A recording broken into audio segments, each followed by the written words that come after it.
This was probably the biggest shock that I've ever seen, ladies and gentlemen. And no, I'm not talking about Brazil versus Haiti. I mean, that's shocking because Brazil finally performed well for once. But, ladies and gentlemen, Turkey versus Paraguay. Turkey officially just left the World Cup. They are probably the first team eliminated out of the World Cup. And it's so shocking to me. And I'm going to be covering the Turkey game. I'm going to be covering the Brazil game. And I'm going to cover a bit of Scotland versus Morocco as well. Ladies and gentlemen, welcome to yet another World Cup day of recap and me going through these games and talking about it obviously. Let's start off with Brazil versus Haiti because I know a lot of Brazilian fans, not people, Brazilian fans watch my channel, so let's talk about it, right? Brazil versus Haiti. Now, one thing I want to clear up, right? Don't celebrate this. I know this sounds such like a hater comment. Do not celebrate this, fam. Me, as a fan of Brazil as well, the national team of Brazil, obviously first is Cristiano Ronaldo and Portugal. Second, for me, if Portugal leaves, it's going to be Brazil, obviously, because I just always loved Brazil and I want them to win, and I want Neymar to win a World Cup as well, right? But ladies and gentlemen, do not celebrate this because you're talking about the sixth in ranking in FIFA versus 80th, versus 83rd of Haiti, fam. This is Haiti's probably first World Cup. I mean, Haiti. I mean, you're talking about 5 World Cup winners versus 1 World Cup. I'm surprised it's only 3-0 if I'm being honest. I think they should have won by 5 to 6-0 if Brazil wanted to prove themselves. 3-0 for me is a weak result. I know a lot of journalists and media and Henry and Zlatan Ibrahimovic are talking about it, saying, oh, this is a good result. This is how Brazil should be moving. But in my opinion, they should be moving better than this, if I'm being honest. But they played an unbelievable game either way, right? You had obviously Vinicius Jr. scoring. Cunha, the United player, scoring. Paqueta, shocking for me, but assisted this game. Casemiro had a good game. The defense were compact as ever. In my opinion, the defense of Brazil are actually pretty good if I'm being honest. We saw it in the Moroccan game. They held it good. I mean, they were defending really good. They were very compact. And obviously that midfield, in my opinion, doesn't move me personally. I know I'm sounding such like a hater. If you expected me to glaze this team, I'm not. Because this team, you can tell there's a lot of things lacking in this team. This team is not going to win the World Cup. Let me just clear that up, in my opinion. Maybe with Neymar things will be different. You never know. I mean, this is Brazil, similar to Argentina.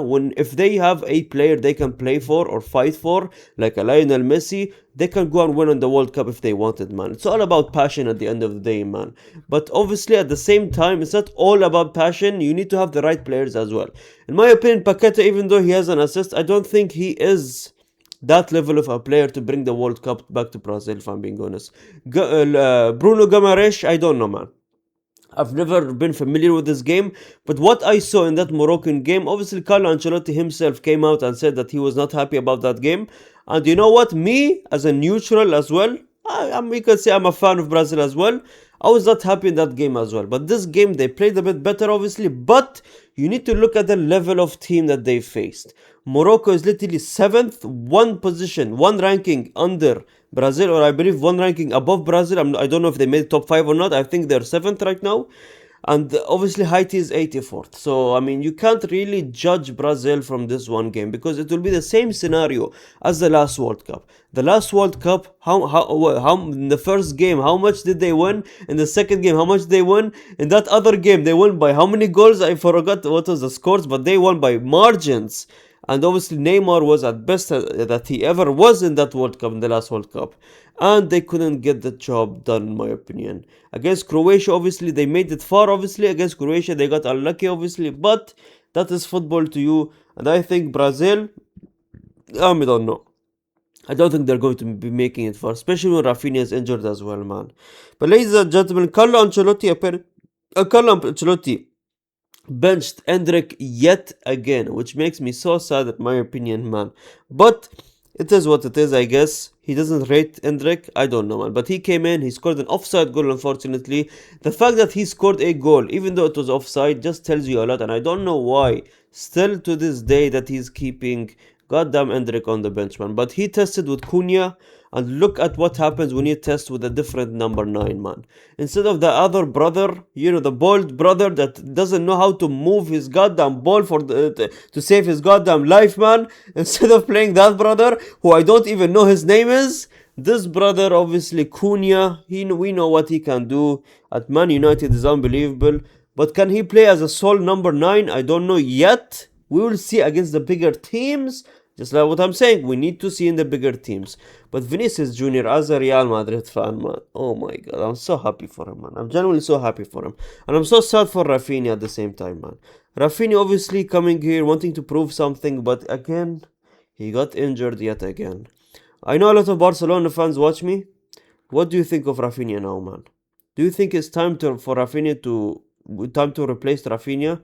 Because Rafinha has been injured how many times this season? I think this is the third or fourth time Rafinha has gotten injured. He is injury prone, and that sucks for a player like Rafinha, man. And I know he didn't do much in this game or last game, but in my opinion, it just sucks to see that a caliber of a player like Rafinha getting injured every game and just ruining his. This season got ruined of Rafinha, coming from last season where he was a Ballon d'Or contender, and this season it just sucks to see that he's injured, man. But Vinny Jr., after all the hate he has been getting, all the criticism, everyone saying that Mbappe is better than Vinicius Jr., I've been always in Vinny's side. I'm a Real Madrid fan who openly say that. I think Vinicius Jr. should stay at Real Madrid, and it would be criminal if they let him go, in my opinion. But ladies and gentlemen, let's talk about Turkish game, man. Turkey game, I cannot believe it. Because you look at the sheer amount of not only the fans that support Turkey, right? I always come out here and say that the fans is one of the biggest reasons why football teams perform well. A good fan base and a good fan in the stand is very beneficial for teams, right? I don't know how the fans were looking in the Turkish game. I don't know if they were there in America. I don't know if they can make it to America, because America's travel bans and everything, or I don't know what they have, like that. They just don't let anyone come in the country. But ladies and gentlemen, you take a look at this team caliber, man. Kalahulu, I don't know how to say it. Kalahulu, Demirel, right? Guler, Yildiz, and all the other people in this team, man. Look at the caliber and sheer amount of talent that they have, and them being eliminated from the World Cup is genuinely insane, man. And the fact that Paraguay had Almiron literally cover his mouth. He covered his mouth and he said something. Apparently, it's a new rule in football that you will get a red card if you cover your mouth. Apparently, this was from the Benfica versus Real Madrid game in the Champions League. If you guys do not remember, the brother who covered his mouth and probably said something to Vinicius Jr. I don't know if he said it or not, obviously. I would not have proof, but that's why they made this decision and new rule in football. If you cover your mouth, you'll get a red card, which can lead to one of the most stupid red cards in history. But I'm all for it, man. Let's see what happens with that. But ladies and gentlemen, Paraguay, I think, played very good game in my opinion. They scored the goal early on. It is what it is, right? The second minute they score a goal, and Almiron obviously got a red card in the 45th minute. And Turkey, I'm sorry, I cannot. I'm trying to bring, because you're my Muslim brothers, right? I don't know if you guys are considered in Europe or Asia, but part of you I believe in Asia, part of you in Europe. That's when I went to Turkey. That's what the taxi driver told me. But my Asian brothers, I can tell you, my Muslim brothers, man, I don't know. I cannot excuse you in this game. It was just terrible performance in my opinion. First game was absolute terrible. Second game was even more terrible than the first game, man. You tried and tried and tried and tried. Eventually, it was not good enough to win this game, in my opinion. You need to do better. I don't know what's the problem here. I think there's a lot of problem. Maybe the number 9 needs to be changed. Maybe a lot of players needs to be changed. Maybe the manager needs to be changed. You were trying in this game, but unfortunately you came up short, man. And I'm sorry. I cannot excuse you from this performance. It was a bad performance. And I'm sorry, Turkish fans, for you to... It was just a bad, terrible performance of a World Cup, man. And you could say that the pressure got to them and nerves got to them. It's the first World Cup since... I don't know. I don't remember. 20 something years, I believe. Yeah, 20 something years. And the fact that they had 0 goals in both games, fam. Both games, no goal scored is just unbelievable. And don't blame Guler and Yildiz, in my opinion. Yes, Guler and Yildiz are the two best players in this team and the two most popular players in this team, obviously. But come on, two players or one player cannot carry a whole team, man. It's a team sport. They need to do better, man. I know the defense got a very good rating here, but at the same time, man, the attack and the midfield, they need to work better together, in my opinion. I feel like they lack chemistry somehow. I don't know what it is.